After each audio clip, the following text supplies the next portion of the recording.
Question number 40. Aside from fishing, what other livelihoods do people in Bhavanapadu follow?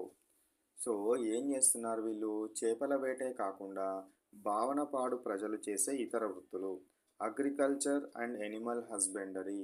Agriculture and animal husbandry అంటే వ్యవసాయము మరియు పశుపోషణలను వాళ్ళు ఇంకా చేస్తారు. 41 question. Why is agriculture in Bhavanapadu mostly rain fed? So మనకు ఈ అగ్రికల్చర్లో భావనపాడులో ఉన్న అగ్రికల్చర్లో వర్షాధార పంటలే ఎందుకు పండుతాయి? Because water supply from the canals only reaches Bhavanapadu after upstream villages needs are met. So అక్కడ భావనపాడు ప్రాంతంలో కాలువ నీరు మొదట ఎగువ గ్రామాల అవసరాలను తీరిన తర్వాత మాత్రమే భావనపాడుకు చేరుతుంది.